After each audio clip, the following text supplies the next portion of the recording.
Hello friends, तो आज हम स्टार्ट करने वाले हैं एनसीईआरटी क्लास 8 का चैप्टर 3 कोयला और पेट्रोलियम। ठीक है। इसके जो इंपॉर्टेंट पॉइंट्स हैं उनको हम देखेंगे, आप इनको नोट्स में नोट कर लीजिएगा। साथ ही वीडियो अच्छी लगे तो चैनल को सब्सक्राइब कीजिएगा और लाइक कीजिएगा।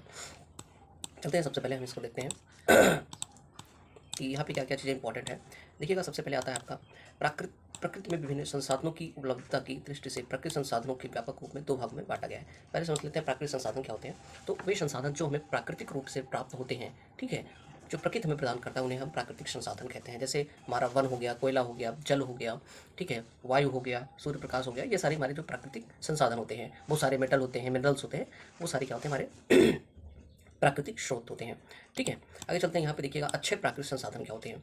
अक्षय प्राकृतिक संसाधन वे संसाधन होते हैं, ये संसाधन प्रकृति में असीमित मात्रा में, किसमें असीमित मात्रा में उपस्थित होते हैं और मानवीय क्रियाकलापों से समाप्त होने वाले नहीं हैं, जैसे सूर्य का प्रकाश और वायु। देखिए, तो सूर्य प्रकाश क्या है, असीमित रूप में उपलब्ध है और इसका कितना भी हम यूज करें, सूर्य का प्रकाश जो है वो खत्म होने वाला नहीं है।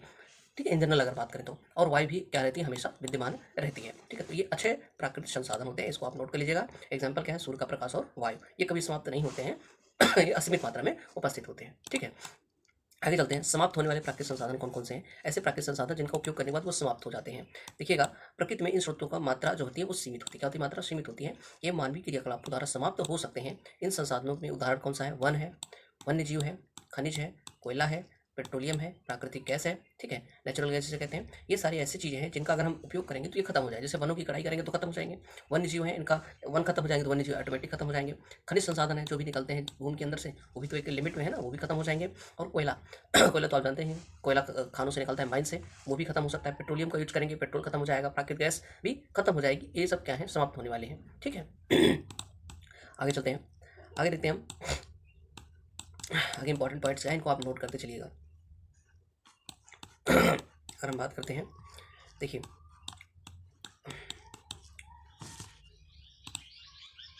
अब हम क्या करते हैं, हम कुछ ऐसे प्राकृतिक स्रोतों के बारे में बात करते हैं जिन खत्म हो सकते हैं। ठीक है, जिनका निर्माण सजीव प्राणियों की मृत अवशेषों या जीवाश्म से होता है। और ये कैसे होते हैं, कुछ समाप्त होने वाले प्राकृतिक संसाधन के बारे में हम पढ़े। जैसे कोयला क्या होता है, आपने सुना होगा, कोयला क्या होता है, बहुत पहले जो सूक्ष्म यहाँ पे जो जीव रहते, जीव जंतु रहते थे, पेड़ पौधे रहते थे, वो क्या हुए, किसी प्राकृतिक आपदा के कारण वो जमीन के अंदर दब गए और करोड़ों साल के बाद, लाखों साल के बाद अत्यधिक ताप के कारण वो कोयले में परिवर्तित हो गए। तो जो भी जीवाश्म, जो जीवों से बनते हैं, वो उन्हें हम क्या कहते हैं, जीवाश्म ईंधन कहते हैं। क्या कहते हैं, जीवाश्म ईंधन कहते हैं। ठीक है, अब इनके बारे में पढ़ेंगे। कोयला क्या है, कोयला समाप्त होने वाला है, क्योंकि कोयला भी समाप्त हो सकता है। ठीक है, अगर इसका उपयोग करेंगे हम। देखिएगा कोयला कैसे होता है, पहले कोयला के बारे में आप लोग जानते हैं कि कोयला, आपने देखा होगा कि इसके बारे में सुना भी होगा, यह पत्थर जैसा कठोर और काले रंग का होता है। कोयला आप जानते हैं, ठीक है, आपने माइंस वगैरह में कोयला को देखा होगा, नहीं देखा तो यहाँ पे आपको फिगर मिल जाएगा। ये आपका क्या है, कोयला है। ये क्या है, ये कोयला है। ठीक है, इस तरीके का कुछ कोयला काला काला काला दिखता है। इससे क्या क्या उपयोग है, बहुत ही उपयोगी होता है कोयला। ठीक है। देखिएगा यहाँ पे, अगर बात करें खाना पकाने हेतु उपयोग आने वाली ईंधनों में कोयला एक है। पहले कोयले का उपयोग ज़्यादा होता था, अब तो कोयले का उपयोग काफ़ी कम हो गया है। ठीक है, खाना बनाने में भी इसका उपयोग पहले करते थे। पहले इसका उपयोग रेल इंजनों, आपने देखा होगा, जो रेल पहले होते थे उनमें धुआं निकलता था आगे इंजन से, उसमें क्या होता था, कोयले का यूज़ किया जाता था। रेल इंजनों को चलाने के लिए भाप बनाने में होता था। इसका उपयोग तापीय शक्ति संयंत्रों, जो आपके जहाँ से आपको बिजली मिलती है, जो संयंत्र होते हैं, एनटीपीसी जो होता है, वहाँ पे इसका उपयोग किया जाता था। विद्युत उत्पन्न करने में भी इसका उपयोग किया जाता था। कोयले का उपयोग विभिन्न उद्योगों में ईंधन के रूप में किया जाता है। ठीक है, चूंकि ये कोयला क्या है ना, ईंधन का बहुत बड़ा स्रोत है, तो इसी का उपयोग किया जाता है अलग अलग जगहों में। कोयले की कहानी है कि कोयले की खोज कैसे हुई, कोयले की कहानी हम लोग पढ़ लेते हैं। देखिएगा, कोयले की बात करें तो लगभग 300 मिलियन वर्ष पूर्व पृथ्वी पर निचले जलीय क्षेत्रों में घने वन, देखिएगा, घने वन थे। बाढ़ जैसी प्राकृतिक कुछ आपदाएं आई, जिसके कारण वन और उसके साथ जीव जंतु जो है वो नीचे दब गए और उसके ऊपर अधिक मृदा जम जाने के कारण वे संपीड़ित होते गए और जैसे जैसे वे गहरे होते गए उनका ताप भी बढ़ता गया। उच्च दाब और उच्च ताप, याद रखिएगा, जो जीवाश्म ईंधन होते हैं वो कैसे बनते हैं, उच्च दाब और उच्च ताप। ठीक है, दोनों चाहिए इनको। उच्च दाब और उच्च ताप पर पृथ्वी के भीतर मृत पेड़ पौधे धीरे धीरे कोयले में परिवर्तित होते गए। कोयले में मुख्य रूप से कार्बन होता है। कोयले में मुख्य रूप से क्या होता है, यहाँ पे देखिए लिखा है, कोयले में मुख्य रूप से क्या होता है, कार्बन होता है। तो कोयला कैसे बना, आपको पता चल गया कि पहले जो वनस्पतियाँ थी वो किसी प्राकृतिक आपदा के कारण जमीन के नीचे दब गई और मोस्ट इंपॉर्टेंट कि उच्च ताप और ताप पर धीरे धीरे समय लगा उसमें, ऐसा नहीं है कि 1-2 साल में हो गया, ऐसा नहीं, हज़ारों साल लगते हैं, उसके बाद वो कोयले में परिवर्तित हो गया। और कार्बन जो कोयला होता है उसमें मुख्य पदार्थ क्या होता है, कार्बन होता है। मृत वनस्पति के धीमे प्रक्रम द्वारा कोयले में परिवर्तन को कार्बनीकरण कहते हैं। कार्बनीकरण किसे कहते हैं, जो वनस्पतियां होती हैं, मृत वनस्पतियां होती हैं, उनका कोयले में परिवर्तन होने की जो प्रक्रिया होती है, धीरे धीमी प्रक्रिया होती है, उसको हम कार्बनीकरण कहते हैं। ठीक है, आगे चलते हैं, आगे देखते हैं। देखो, वनस्पति के अवशेषों, क्योंकि जो कोयला होता है वो किससे बना होता है, वनस्पति के अवशेषों से बना होता है, इसको इसलिए इसको हम जीवाश्म ईंधन भी कहते हैं। ठीक है, आगे चलते हैं, नेक्स्ट टॉपिक देखते हैं। तो यहाँ पे देखिएगा, ये जो आपको दिख रहा है ये क्या है, कोयले की खान है, जहाँ पे मशीन चल रही है और कोयला यहाँ से निकाला जाता है। ठीक है, नीचे चलते हैं हम, तो यहाँ पे काफ़ी इंपॉर्टेंट पॉइंट्स हैं, इनको आप अपने नोट्स में नोट कर लीजिएगा। पॉइंट क्या है कि वायु में गर्म करने पर जो है कोयला जलता है। ठीक है, कोयले का दहन होता है। ठीक है, फायर इसमें लगता है, और इसमें कोयले को जब हम जलाते हैं तो कौन सी गैस निकलती है, कार्बन डाइऑक्साइड गैस निकलती है, इसको नोट कर लीजिएगा। और उद्योग में कोयले के प्रकरण द्वारा कुछ उपयोगी उत्पाद प्राप्त किए जाते हैं, जैसे कोक, कोलतार तथा कोल गैस, कोयला गैस। तीनों का नाम जरूर याद रखिएगा। कोयले के उत्पाद कौन कौन से हैं, एक तो कोक हो गया, एक कोलतार हो गया, और दूसरा क्या है, कोयला गैस है। ठीक है, आगे चलते हैं। अब कोक के बारे में हम पढ़ते हैं, कोक क्या होता है। यहाँ से क्वेश्चन कई बार पूछा गया है, इसलिए ध्यान रखिएगा। कोक, कोक क्या है, यह एक कठोर, सरंध्र और काला पदार्थ है। यह कार्बन का लगभग शुद्ध रूप होता है। इसको बहुत ही इंपॉर्टेंट लाइन है, इसको याद रखिए। जो कोक होता है वो कार्बन का लगभग शुद्ध रूप होता है। कोक का उपयोग इस्पात के औद्योगिक निर्माण और बहुत सी धातुओं के निष्कर्षण में किया जाता है। ठीक है, आगे चलते हैं, अगला टॉपिक हमारा है कोलतार। कोलतार देखिए क्या होता है। कोलतार जो होता है हमारा, यह एक अप्रिय गंध वाला, इसकी गंध कैसी होती है, अप्रिय होती है। ठीक है, सफोकेटिंग होती है, और काला गाढ़ा द्रव होता है। इससे लगभग 200 पदार्थों का मिश्रण होता है। यानी कि जो कोलतार होता है, कोलतार आप जानते हो जो सड़क बनाने वगैरह में उपयोग किया जाता है।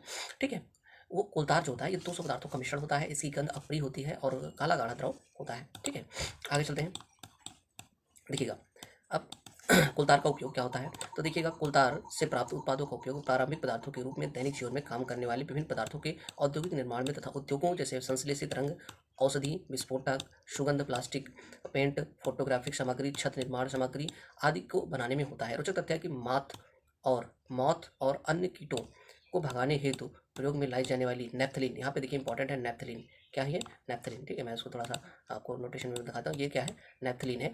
नेप्थलीन की गोलियों भी कोलतार से बनाई जाती है। तो याद रखिएगा, नेप्थलीन, ये आपसे क्वेश्चन एग्जाम में पूछा भी गया है कि नेप्थलीन की जो गोलियां हैं वो किससे बनाई जाती हैं, तो कोलतार से बनाई जाती हैं। इसको पॉइंट को नोट कर लीजिएगा।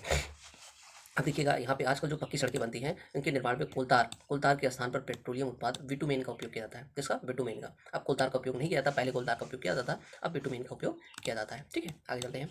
नेक्स्ट हमारा क्या है, कोयला, कोयला गैस। ठीक है, तीन चार उत्पाद हमने पढ़े थे, जिसमें हमने कोक पढ़ लिया। कोक क्या होता है, कार्बन का शुद्ध रूप होता है। ठीक, उसके बाद हमने कोलतार पढ़ लिया। कोलतार 200 पदार्थों का लगभग मिश्रण होता है, अप्रिय गंध होती है। फिर हम पढ़ेंगे कोयला गैस क्या होता है। देखिएगा, कोयले के प्रक्रमण द्वारा कोक बनाते हैं, और बनाते समय कोयला गैस प्राप्त होती है। कोयले के प्रक्रमण द्वारा कोक बनाते समय, ठीक है, जब हम कोयले से कोक बनाते हैं तो उस समय हमारा क्या, कोयला गैस बनती है। यह कोयला प्रक्रमण संयंत्रों के निकट स्थापित बहुत से उद्योगों में ईंधन के रूप में उपयोग की जाती है। इसका उपयोग हम किसमें करते हैं, ईंधन के रूप में करते हैं। ठीक है, उद्योगों में करते हैं इसका उपयोग। अब आगे चलते हैं। बात करते हैं कोयले में लंदन में 1810 ईस्वी में, न्यूयॉर्क में 1820 ईस्वी के आसपास कोयला गैस का उत्पादन का प्रयोग प्रथम बार सड़कों पर रोशनी के लिए किया गया। आजकल इसका उपयोग रोशनी के बजाय ऊष्मा के स्रोत के रूप में करते हैं। पहला उपयोग कोयला गैस का रोशनी के रूप में हुआ, लेकिन अब रोशनी के रूप में इसका उपयोग नहीं करते हैं। इसका उपयोग किसमें करते हैं, ऊर्जा के रूप में, ऊष्मा के रूप में करते हैं। आगे चलते हैं, नेक्स्ट टॉपिक देखते हैं, पेट्रोलियम। ठीक है, ये भी क्या हमारा एक जीवाश्म ईंधन है, क्योंकि ये भी क्या होता है, जीवाश्म से प्राप्त होता है पेट्रोलियम। ठीक है, आगे चलते हैं, देखते हैं पेट्रोलियम में क्या क्या चीज़ें हैं। देखिएगा, आप जानते हैं कि ईंधन के रूप में पेट्रोल का उपयोग हल्के स्वचालित वाहनों जैसे मोटरसाइकिल, स्कूटर और कारों में होता है। आप सबको पता है पेट्रोल का उपयोग कहाँ पर होता है, वाहनों को चलाने के लिए होता है। भारी मोटर वाहनों जैसे ट्रकों और ट्रैक्टरों को चलाने के लिए किसका उपयोग करते हैं, डीजल का उपयोग करते हैं। ठीक है, ये ईंधन प्राकृतिक स्रोत से प्राप्त होते हैं, जिसे पेट्रोलियम कहते हैं। किससे प्राप्त होता है, पेट्रोल, डीजल, ये सब पेट्रोलियम से प्राप्त होते हैं। अब पेट्रोलियम की उत्पत्ति कहाँ से हुई, इसको देख लेते हैं। देखिएगा, पेट्रोलियम शब्द जो होता है इसका अर्थ क्या होता है, पेट्रो का अर्थ होता है चट्टान, एवं ऑलियम का अर्थ होता है तेल। ठीक है, यानी कि जो चट्टानों के नीचे जो चट्टान होते हैं उनके मध्य से जो तेल निकलता है उसको हम पेट्रोलियम बोलते हैं। ठीक है, आगे चलते हैं। पेट्रोलियम कैसे बनता है इसके बारे में पढ़ते हैं। पेट्रोलियम का जो निर्माण होता है समुद्र में रहने वाले जीवों से हुआ है। ठीक है, जो समुद्र में जीव पहले रहते थे वही क्या होते हैं, मृत हो जाते हैं और तली में इकट्ठा होते हैं, और बहुत सारा जो प्रक्रम होता है, बहुत समय लगता है इसमें, फिर ये क्या होते हैं, जाकर के बनते हैं। देखिए, जब ये जीव मृत हुए, इनके शरीर समुद्र के पेंदे में जाकर के जम गए और फिर रेत तथा मिट्टी की तहों द्वारा ढक गए, और लाखों वर्षों में वायु की अनुपस्थिति, उच्च ताप और उच्च दाब, याद रखिएगा, कोयले वाले में भी उच्च ताप और उच्च दाब था, यहाँ पे भी उच्च ताप और उच्च दाब चाहिए इसको। ठीक है, और मृत जीवों का पेट्रोलियम और प्राकृतिक गैस में परिवर्तित हो जाते हैं। ठीक है, जो समुद्री जीव होते हैं उनके नीचे दबने से ये बनता है, उच्च दाब और उच्च ताप पर।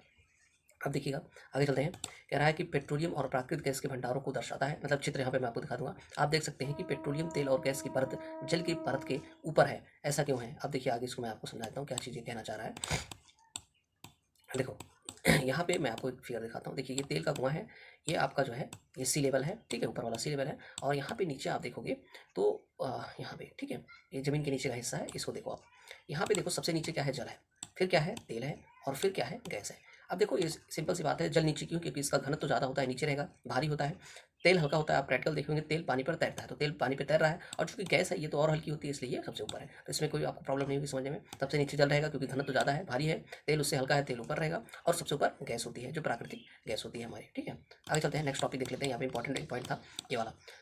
ये इंपॉर्टेंट पॉइंट है, इसको नोट कर लीजिएगा। विश्व का पहला तेल का कुआं पेंसिल्वेनिया कहाँ है, अमेरिका में 1859 में ड्रिल किया गया था, ठीक है। 8 साल बाद 1867 में असम के माकूम नामक स्थान पर तेल का पता चला था। भारत में तेल जो है असम, गुजरात, बॉम्बे हाई और गोदावरी तथा कृष्णा नदियों के बीच में पाया जाता है। तो विश्व का पहला तेल का कुआं पेंसिल्वेनिया अमेरिका 1869, और उसके 8 साल बाद 1867 में असम, भारत के असम में माकूम में मिलता है, ठीक है। ये भी इंपॉर्टेंट है, इसको नोट कर लीजिएगा। आगे चलते हैं, पेट्रोलियम का परिष्करण किस तरीके से होता है, इसको हम नेक्स्ट वीडियो में पढ़ेंगे। Thanks for watching.